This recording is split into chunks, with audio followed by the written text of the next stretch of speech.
All right, man, today we're going to talk about humbleness.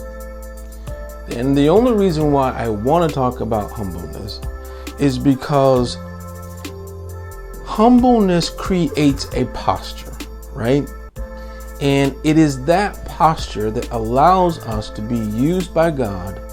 It is that posture that allows us to be used by our leaders, right? But if you have a faulty understanding of what humbleness is, then the posture you think you have isn't truly the posture that you have, right? And as a result, you are an ill-fitted, a misfitted tool in the hands of your leader.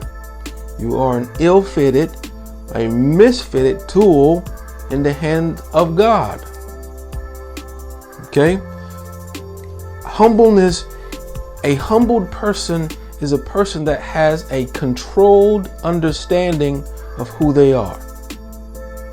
And that controlled understanding creates a posture, and that posture puts you in a position to be used by your leader, to be used by your God. And again, if your posture is based upon faulty information, wrongful information, then you're not really in a posture of humbleness. Well, we're going to talk about that today. What exactly is humble? Am I humble? Are you humble? Let's talk about it. Let's get started. One love.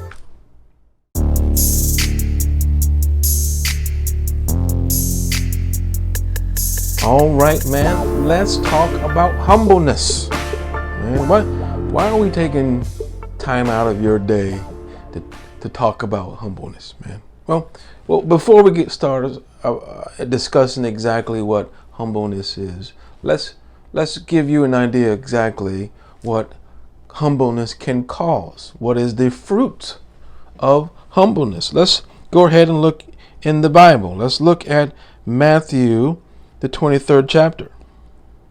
Let's look at a few verses, to be honest. Let's start with Matthew, 23rd chapter, the 12th verse.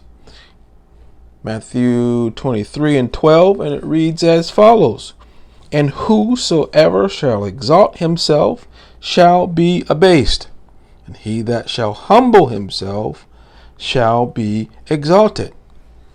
Oh man, that sounds pretty good to me. Let's look at another verse.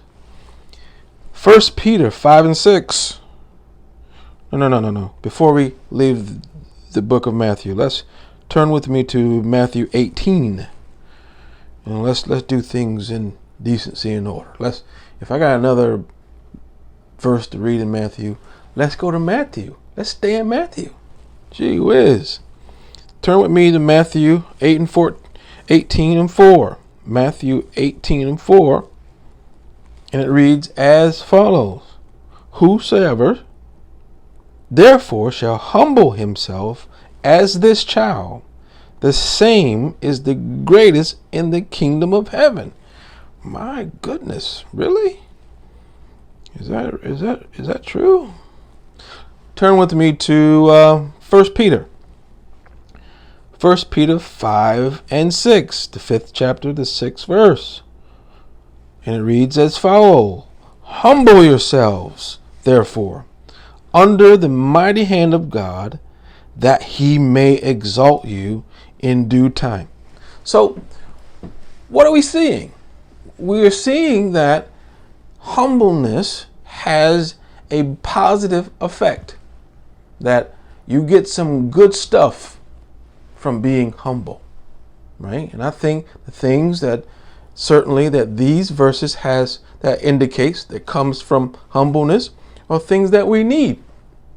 I mean, who doesn't need just a little bit of exaltation, right? You are unhealthy right now. You're sick. You'll need your unhealthiness to be exalted into healthiness, right? Your marriage is not so good right now, right? You would love for your marriage to be exalted into a much better place, Right? You would want your mind to be exalted. You would want to your finances. You would want your environment. You would want your politicians to be exalted, to be in a better place. You want increase. Right? So this verse is indicating to us that out of humbleness comes better things for you, comes increase. Right? This verse even says that you rank higher in heaven. Right? It's kind of like as humbleness is the JROTC till you get to heaven. Right? Your humbleness is JROTC on this side of earth. When you get to heaven, you automatically have a higher ranking. Right? So everything about humbleness shows us that it makes our lives much better. And for your life to get better, you must first have a true understanding exactly what humbleness is. So what you'll find in the Bible is two scenarios concerning humbleness. Instances where God humbles someone, and you'll find instances where God is saying, humble yourselves, right? But both scenarios have a common ground, have similarities. When you look at the word humble is kind of a word that in the beginning, in the offset, it looks pretty simple, but once you research it a little bit, it kind of dovetails into a bunch of other stuff and understandings and meanings, right? But what is constant, though, is that humbling is lowering, right? It is lowering, right? But the thing that's peculiar about that is that to lower yourself, you must first have had accomplished or held a high status, right? You can't be lowered if at first you weren't high, right? Now, your high status may be imagined, to be honest, right? It may be, you may think you have a status that's high that you really don't have, right?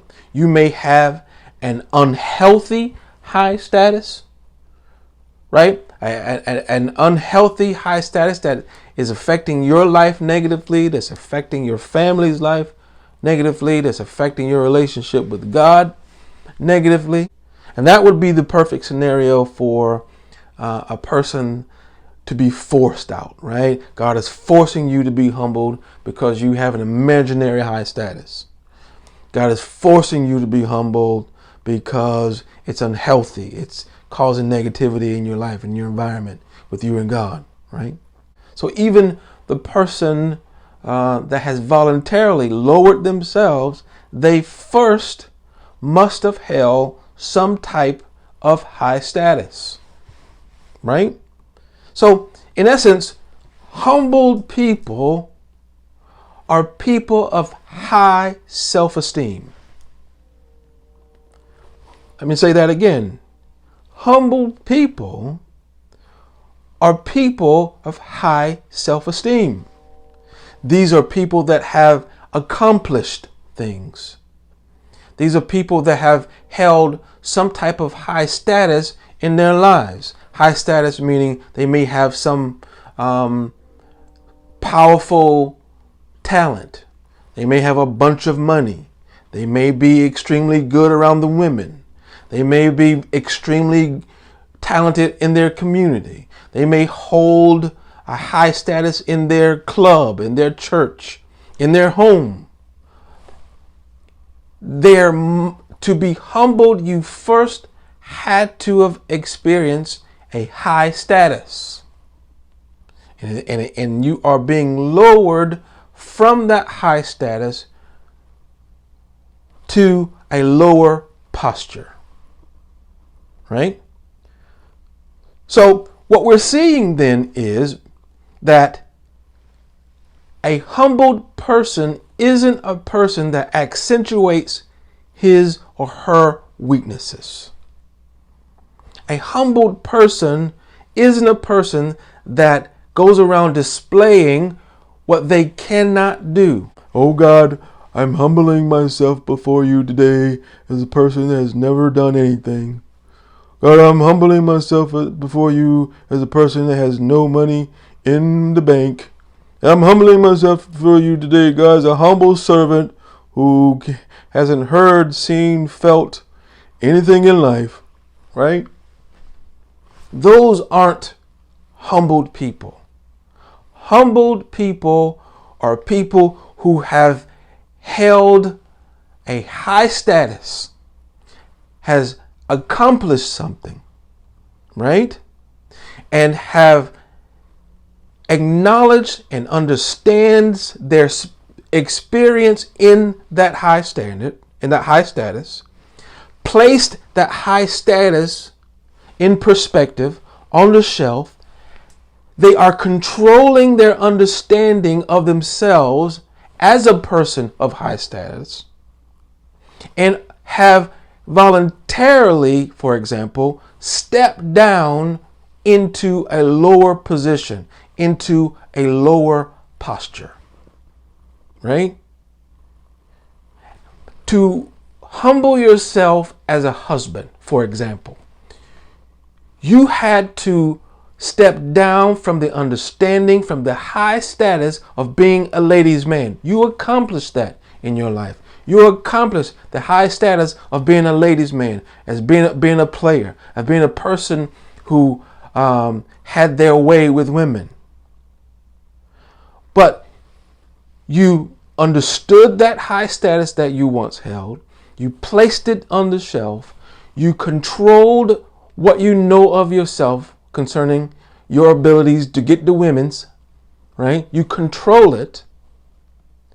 And you step down into a lower position as a humbled husband for your wife. Right? Pastors, you wanna elevate someone in your church? You want to elevate someone to a higher position? Business owner, CEO? You want to elevate someone in your business? But you want to elevate someone that's humble? Well, you take every one of those people that you're considering that may be applying for those positions. You get them to explain their accomplishments. You get them to explain, now hear this, you get them to explain what they are stepping down from.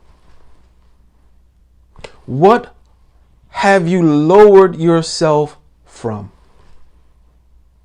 And if these people can't tell you in what situation, a circumstance, an example in which they've humbled themselves, an example where they held high standards, held high status, and voluntarily or even forcibly have been humbled. You call yourself a humbled person? What have you stepped down from? You are a humbled child to your parents? What have you stepped down from? You are a humbled mother? What are you stepping down from?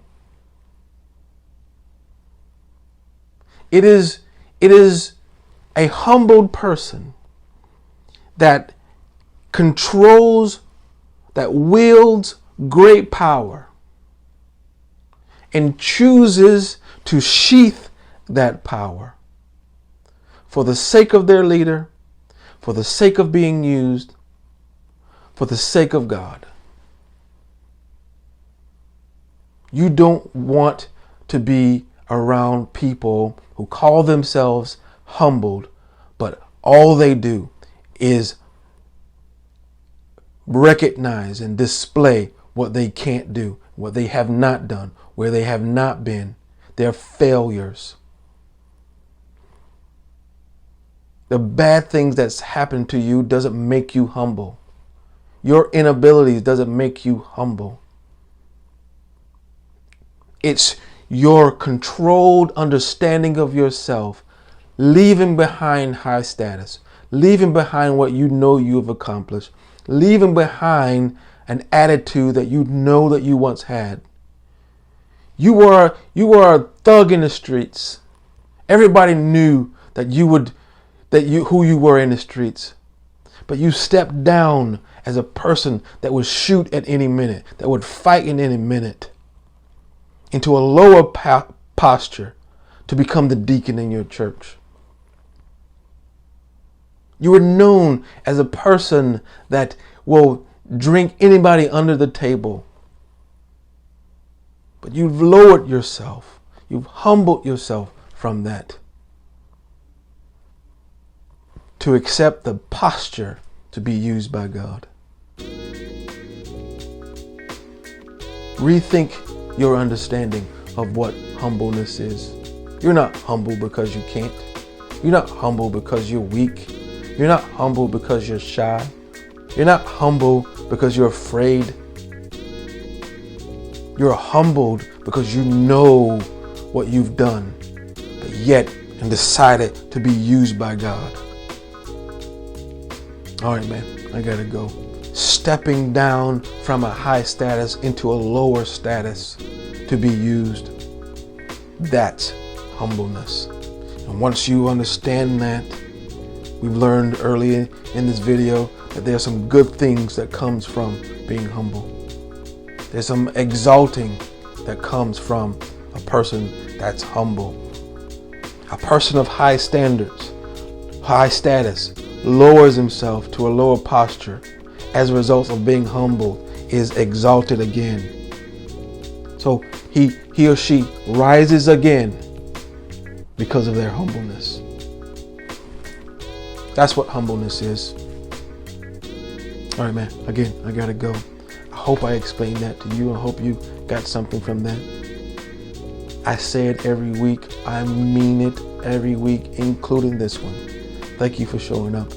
My name is Jeff Staten, and this is Pressing Toward the Mark.